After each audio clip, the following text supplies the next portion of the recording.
Vamos a charlar con un escritor, músico también, colega, profesor de literatura. Hablamos de Fabricio Tocco, que está en Australia, autor de la novela Parece Diciembre. Hola Fabricio, ¿cómo va? Bueno, Flavio, ¿cómo estás? ¿Todo ¿Todo bien, bien? vos? Acá desde el futuro reportando a las 9 de la mañana del jueves. Bien, es mucha la diferencia. Sí, bastante, pero bueno, un horario más civilizado. Ayer, bueno, ayer no, esta madrugada hice una a las 2 de la mañana, así que esto está perfecto. Bien, bien, estaba temiendo que sucediera algo similar, no tenía idea de la cuenta y dije, bueno, capaz que son las 2 de la mañana y lo estamos desvelando. No, no, no, todo bien, todo bien. Bien, bueno, ya es Está el futuro, perfecto. ya sabés lo que va a pasar en Argentina mañana. Es impresionante porque tampoco en el futuro se sabe. Y en Argentina menos, ¿no? Nunca se sabe lo que va a pasar en media hora. Tal cual, tal cual. Bien, hablaba un poco, no sé si estaba conectado o no, pero bueno, de cómo hay impulsos creativos o momentos que dan cuenta de una época, ¿no? Muchas veces dolorosa, o por lo menos de referencia, y no siempre son sitios muy revistados por la literatura. Yo decía que la música dio cuenta mucho más rápido de lo que sucedió en Argentina en 2001 de la literatura, ¿no? Que bueno, ahora aparecen, hay como una recuperación, pero fueron como hechos muy aislados, impulsos creativos muy aislados en la literatura, ¿no? Pero bueno, acá nos encontramos con ese Parece Diciembre, y si le sumamos un país convulsionado, decidís meter como personaje principal, vos Fabricio, a un personaje que atraviesa la edad de la convulsión, que es la adolescencia, ¿no? Entonces tiene como la convulsión, o por lo menos el agite al cuadrado, ¿no? Sí, tal cual. Y sí, a mí también me llamaba mucho la atención eso, ¿no? Porque todavía no es un momento tan explorado a nivel literario. Eh, Incluso en el cine ha Mm, habido últimamente, por ahí ha aparecido un poco más. Pero sí, totalmente. Creo que la música, desde ya ponerle con cosas como Versito del Garabat, mm. La Argentina al Palo, 2 o 3 años después del 2001 ya estaba dando cuenta de eso, ¿no? Eh, y sí, bueno, la historia particular de la novela, la historia del personaje de Piero, que es un alter ego mío, está, digamos, atravesada la crisis del 2001, o atraviesa la crisis del 2001 a la adolescencia y a una emigración, que bueno, que fue, digamos, el, el costado que generó, que produjo el 2001, que también me interesaba explorar, porque, bueno, no solo por una cuestión autobiográfica de Mm. contar mi historia personal, sino porque creo que también está bueno por ahí explorar eh, esa parte de nuestra historia reciente, que también creo que no está lo suficientemente explorada. Tenemos un montón de literatura, digamos, del exilio, Mm, pero sí, quizás no tanto de la emigración, ¿no? Que no son cosas iguales en absoluto. sí, aunque uno puede suponer que el hecho del desarraigo está, pero el contexto es completamente distinto, ¿no? Totalmente, sí. Sí, el contexto histórico, el Mm, contexto social de las sí. personas que migran, digamos, el bagaje intelectual que tiene un exiliado, que tiene exiliado en los 70 es muy distinto al que tiene un inmigrante de principios de los 2000. Y entonces me interesaba contar un poco ese universo, un poco anclado en la historia de mi Mm, familia y en la historia que me pasó a mí, que a los 16 años, bueno, me tuve que ir mm. de la Argentina por decisión de mis padres, digamos. Y también un poco contar esa historia desde la perspectiva del adolescente, ese conflicto, digamos, de un adolescente que, en la adolescencia, digamos que el momento de la rebeldía y de una Sí. creciente como libertad, por más que sea una libertad más o menos artificial, ¿no? Pero que choca, digamos, de lleno con la decisión familiar de tener que irse al país en un momento de tanta convulsión. Mm.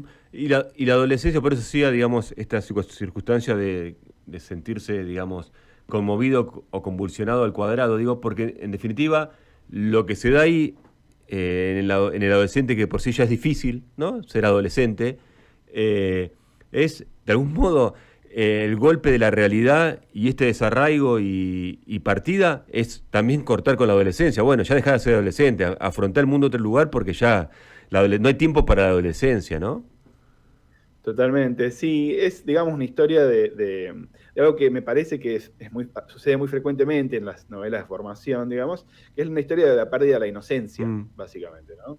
La pérdida de la inocencia que caracteriza por ahí a la infancia, si uno crece, digamos, en un contexto más o menos privilegiado, ujú. más o menos acomodado, tiene esa inocencia como construida por los padres, por el entorno, y que en la adolescencia se va rompiendo, y como decís vos, sí, digamos me parece que esa pérdida de inocencia la vivió, digamos, mucha gente, se haya ido o no, Sí. ¿no? Lo que pasa es que, bueno, claro, con la emigración, digamos que eh, salen otras aristas que son las que me interesaba explorar en la novela. Ujú. Y además es el camino inverso, ¿no? A lo que sucedió muchas veces los que tenemos antepasados, abuelos o bisabuelos, o padres españoles, italianos, ¿no? Que llegaron, ¿no? Escapando de un contexto social que era muchas veces el de la posguerra, en algunos casos. Bueno, es el camino inverso, ¿no? Bueno, es como una generación, segunda o tercera generación, que hace el camino inverso al que hicieron esas personas, ¿no? También, y también en un contexto muy distinto, porque si Mm, uno piensa, por ejemplo, en figuras como Alfonsín o incluso figuras como Macri, son hijos de inmigrantes que se convirtieron en presidentes. Y bueno, en la Argentina, por más que obviamente haya habido racismo con los inmigrantes y hayan tenido como dificultades para integrarse, para empezar, era un país que necesitaba poblarse más y que quería recibir inmigrantes, que les servía, digamos, había como un consenso de que servía que hubiera inmigrantes, y en cambio, en el momento en que, digamos, los argentinos un poco nos sumamos a cosas que ya pasaban en otros ujú. países, con otros países latinoamericanos, como Colombia, México, de emigración un poco más masiva, bueno, obviamente que necesitaban inmigrantes en España, en Europa, por una cuestión más no tanto de poblar el país, sino bueno, por Mano de cuestiones obra. Claro. jubilatorias, pero en un contexto muy distinto, ¿no? O sea, tengo mis serias dudas, Mm. por ahí me equivoco, ojalá me equivoque, pero que, no sé, el hijo de un marroquí puede ser primer ministro de España en algunas décadas o unos años, ¿no? Quizás jugador de fútbol, ¿no? Quizás jugar al fútbol, sí, exactamente. Figura del fútbol, pero bueno, por otras habilidades que a nadie le importa, digo, que tome decisiones por uno, ¿no? Ahí puede Tal cual. aparecer un sesgo más, si se quiere, discriminatorio, xenófobo, ¿no? Totalmente, totalmente, sí, sí, sí. Eh, Vos me decías eso, digamos, yo no lo tenía tan en claro, Fabricio, estamos hablando con Fabricio Toco, autor de Parece Diciembre, que es el protagonista. Piero es tu alter ego, digamos, podemos decir que hay una construcción, si se quiere, atravesada también por lo autobiográfico, debe seguramente tener cuestiones que ver con la experiencia propia que alimenta muchas veces la literatura, ¿no? Muchas veces, sin quererlo, básicamente, hay una carne para lo que uno escribe, ¿no? Bueno, es lo que conoce, en definitiva. Eh, bueno, y después uno cuando ve que también sos músico y haces canciones, y también en el libro, ¿sí? Hay una presencia también muy fuerte de la música, ¿no? Totalmente, sí, lo autobiográfico es muy claro, es muy fuerte, pero traté digamos, mi idea era tratar de ir más allá de la anécdota personal y de la historia personal, y un poco inspirado en una novela de un autor que me imagino que te gusta por el título del programa, que es Manuel Sí, Puig, ¿no? totalmente. Un poco inspirado por Boquitas Pintadas, porque bueno, una particularidad de la novela es que no tiene ese registro muy típico de muchas novelas de autoficción Mm, de hoy en día y de hace tiempo, que es esa cosa medio de memorialística, de memorias, sí. ¿no? De que el autor coincide con el narrador y cuenta su historia, sino que está un poco más inspirado en Boquitas Pintadas, en donde el protagonista, que en este caso es el alter ego mío, no narra nunca la historia y Mm, nunca conocemos del todo su perspectiva.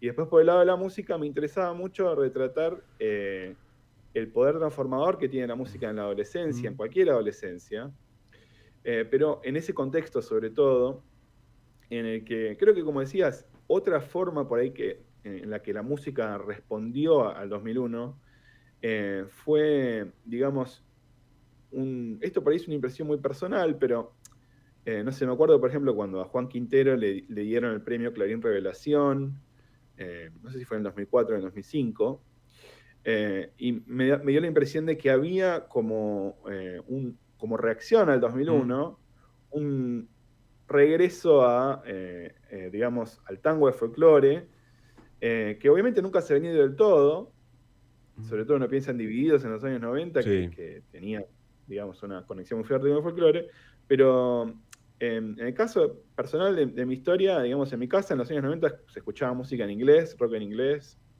y bueno, un poco a partir de toda esta, digamos, situación del 2001 y después de la inmigración, me pasó algo que le pasa a muchos inmigrantes, me parece, que es conectar con la música del lugar donde uno es, y bueno, y a partir de ahí sale ese poder transformador de la música, ¿no? ¿Mm?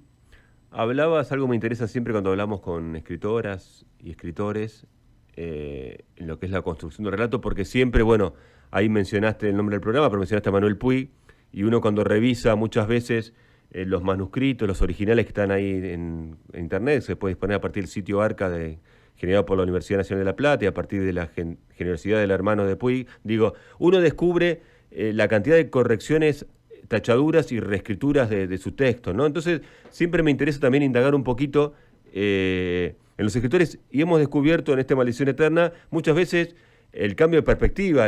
Originalmente la novela fue pensada en una primera y de repente termina siendo narrada por tres voces completamente distintas, digo, porque no le cerraba al autor. Entonces me interesa ahora saber si siempre la novela, Parece Diciembre, fue pensada como la leemos o tuviste, digamos, distintos vaivenes a la hora de narrarla.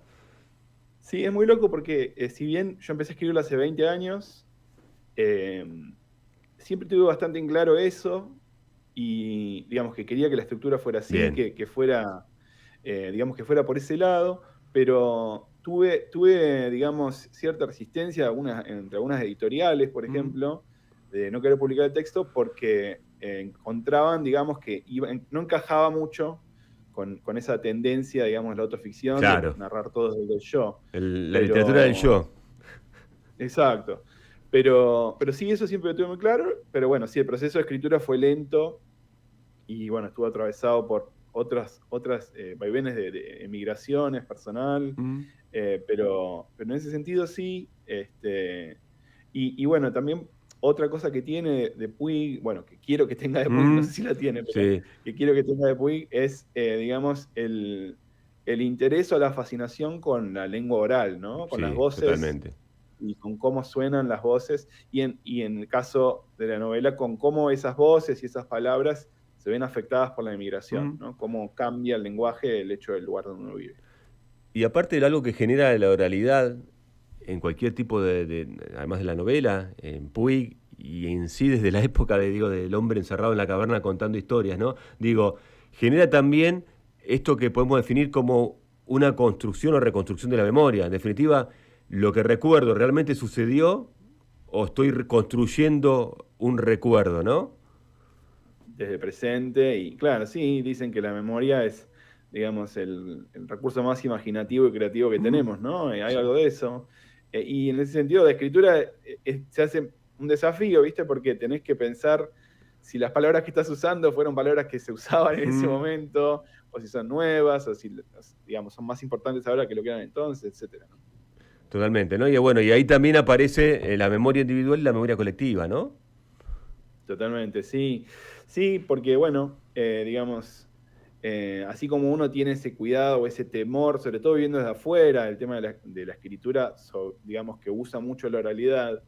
Es algo que comentaba Samantha Schweblin en una entrevista hace poco, que ella dice que el castellano con el que ella escribe está como, digamos, avejentado, Mm. ¿no? Ella se fue hace más de 10 años a Argentina y el castellano con el que ella escribe además está atravesado por el castellano de gente que vive afuera, con la que ella digamos, tiene relaciones de amistad, que no son necesariamente de Buenos Aires, y entonces aparece eso, pero al mismo tiempo también aparece, como decís vos, la necesidad de encontrar en el lenguaje la reconstrucción de algo que nos pasó a todos, digamos, o sea, que va más allá de la historia personal.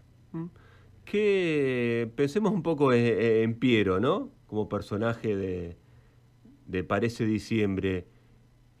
¿Qué es lo, sin spoiler demasiado la historia, ¿no? ¿Qué entendés vos que es lo más trascendental que le pasa, digamos, de lo que le sucede, que es un montón, porque vuelvo a repetir, no solo está sucediendo a su alrededor, sino que está sucediendo en su interior, ¿no?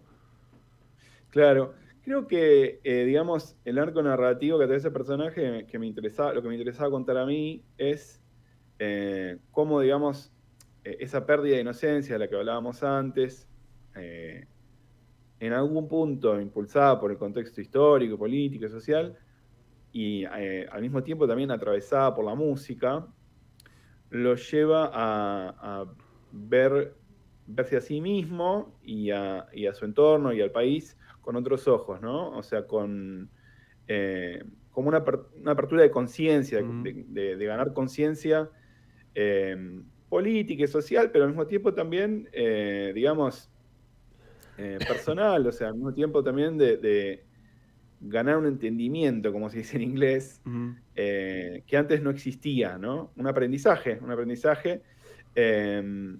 y bueno, que por ahí no está contado como de forma tradicional, convencional, pero está ahí, me parece. Ahí, cuando comenzamos a hablar en la entrevista, pero yo también hablando previamente y hablaba de los contextos, que suceden cosas trascendentales, ¿no? Otro, si quiere, mojón para la humanidad, no solo en la Argentina, fue la pandemia que nos tocó transitar hace no tanto. Y contaba yo que una editora me había dicho, una española, cuando hablábamos en la gente literario, cuando literaria le pregunté si pensaba que en ese momento, fue en el momento previo pleno de la pandemia, se estaba escribiendo sobre la pandemia o sobre la situación, y ella me decía, bueno, hay que esperar, dejar pasar un lustro por lo menos para ver que afloren todas esas expresiones, ¿no? Y ahí, indagando un poco también en tu personal, ahí aparece también desde la música también, ¿no? Como una reacción a eso, ¿no? Sí, totalmente. Vos decís, digamos, en la novela o fuera de la No, novela. fuera de la novela, digo, como vos como artista, digo, ¿no? De tu faceta de Sí, músico. sí, muy tardía. Yo empecé, digamos, estudié guitarra desde adolescente, muy joven, ya todavía viviendo en Argentina, pero digamos que empecé a componer canciones con más de 30 años. Y sí, un poco durante la pandemia, no estaba, digamos, escribiendo sobre la pandemia, pero bueno, Claro. trabajé, digamos, un poco como consecuencia del hecho de estar encerrado y todo. Surgió de eso Las Aventuras Perdidas, que es la última producción que tengo, son canciones, digamos, música que le puse a poemas de Alejandra Pizarnik, Sí. que, bueno, en ese momento toda esa estética de la oscuridad, la mortalidad, la noche, y estaban muy a flor de piel y conectaban de forma muy evidente con esos textos, y bueno, eso sí surgió un poco de la pandemia, ¿no? Claro, a eso me refiero. Que muchas veces no tiene que ver de manera explícita con ese contexto, sino que está, ¿no? Ese halo, esa imagen. ¿De qué, Fabricio, de qué se nutre un escritor? Me parece que del lenguaje, de las lecturas y de las vivencias. Me parece que de esas tres cosas. Yo en mi casa crecí en un contexto trilingüe casi, porque mi mamá es brasileña, mi papá es argentino, la mamá de mi papá es italiana. Entonces, para mí el lenguaje y la música, la melodía del lenguaje siempre fue muy importante para entender qué estaba Sí. pasando, para empezar, ¿no?